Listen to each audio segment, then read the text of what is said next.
Welcome to In a Nutshell, Lessons from the Old Schoolhouse. I'm Carole Ellis, here with entrepreneur and real estate investor Dana Nutt. Today, we're breaking down big success in life and real estate into simple steps. It's time for another round of lessons from the old schoolhouse. Let's jump right in. So to give you a little background, I've been interviewing Dana about this Airbnb since he first acquired this property. And if you take a look at our YouTube channel, Lessons from the Old Schoolhouse podcast, you can see some videos of him talking about how he acquired the property, how they pivoted when they found some pretty big surprises, and ultimately how it became the valuable asset in his real estate portfolio that it is today. Because it took some determination and creative thinking to accomplish this, throughout the episode, you will hear me narrating periodically to kind of tie everything together so you know what's going on. And you'll see Dana filming in a variety of locations, including the farmhouse and at one point at a bank where he was closing another transaction, and they gave him a conference room so he could update us on the farmhouse in real time. So now that you know what's going on, let's get started with this Airbnb success story.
It's like we're furnishing firewood.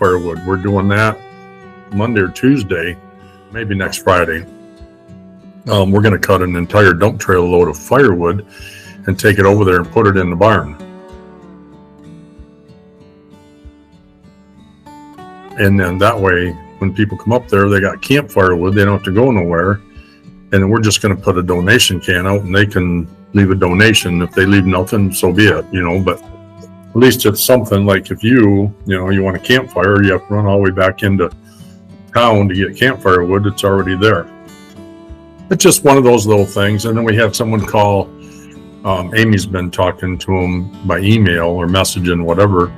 Want to know if we had a high chair booster seat for, an infant, which we don't, and we never thought of that. So she ordered one and told him, yes, we have it there.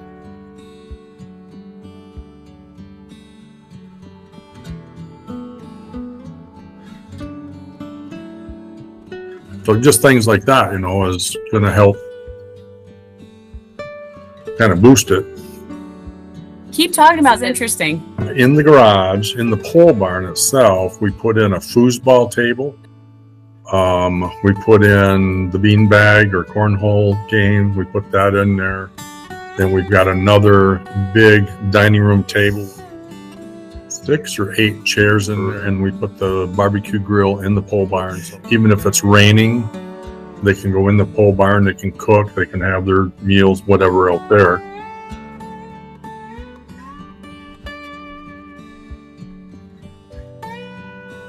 We're going to end up eventually, if this works, turn the pole barn into another, like a bunk room. Mm-hmm. with the game room and the bunk room, and they'd still be able to, park a car in there, because it's a big pole barn. Park a car in there, or snowmobiles in there, or something like that.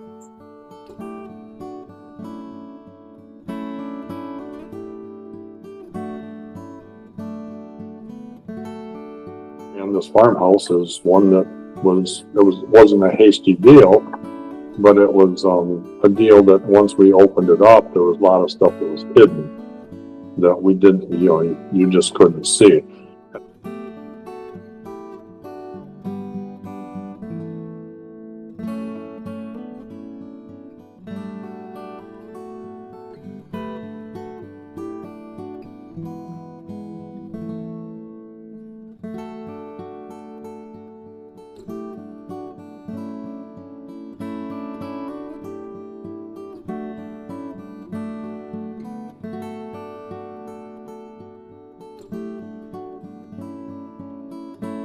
Our farmhouse is just going crazy.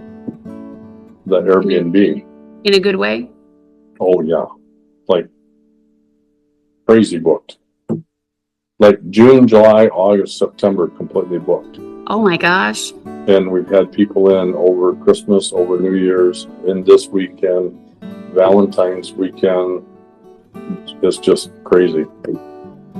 So what did you do anything for Christmas or New Year's? Like, did you put up a tree or anything like that? At the farmhouse? Yeah. No, we didn't put up a tree. Amy did some minor decorations. We left it. And I've always been one to, one of my philosophies is, you get more bees with honey than you do vinegar. And I've always been proactive to staying ahead of the fire, not always putting the fire out. And Amy's really, really gotten into this, and she's being really conversational with the people that are. We have done everything. I mean, even to when the weather was bad there a couple weeks ago, we had people coming in. She's talking to them about the weather, messaging back and forth about the weather, and check this radio station, go there and do this. Let us know when you get in. If you need anything, whatever.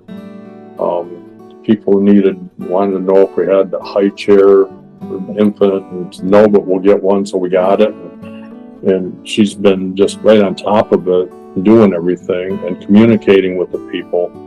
And our last 2 visits were 5-star ratings, and she just really doing good with it and giving people what they need, making them feel to home, and if there's anything we need to do, we left over Christmas and New Year's in a little small box of chocolates, just warm welcome, thanking them with a little thank you card, and just these people here, hot cocoa, coffee cups and mixed stuff, just little thank you gift things. And it's just working really good, and she has reached, every time we get a reservation, she reaches right out to them and says thank you for, doing a reservation with us, do everything we can do to make her stay very good. And so it's really working, and we're taking it just to the next level of Airbnbs. I know that can go either way, as far as having a really interactive host. What do you think? Do you think it's just that she's so prompt about reaching out? I think it is. Communication's been the key so far, I think. And that's something I've always been big on, is communication. And we're not pushy. We're just reaching out saying thank you. And if there's anything you need, let us know. We put a chalkboard up at the farmhouse inside that, has, thank you for staying with us. The address here is 4780 Howard Road, Petoskey. And here's our phone numbers. If you ever need anything, get in touch with us. It's right there, And we had a couple weeks ago, people stayed there, and it's like, hey, we got really bad snow over here. And we'd already let them know that, we've got a guy with a plow, we'll send him right over and let us know. Well, the driveway was completely drifted shut with it. They came up to ski, and they actually came up a day early. Want to know if they get in a day early because of the storm? And absolutely. So they paid an additional $200, just a minimum. And we sent Jeff right over, or not Jeff, Frank right over to plow them out the next day so they get out and go skiing. They had a great 4 days they was here with all kinds of snow, so it was great for new skiing and everything. So they was really thankful, and they left us, both people left us really nice reviews on Airbnb and gave us a 5-star rating, and so it was nice.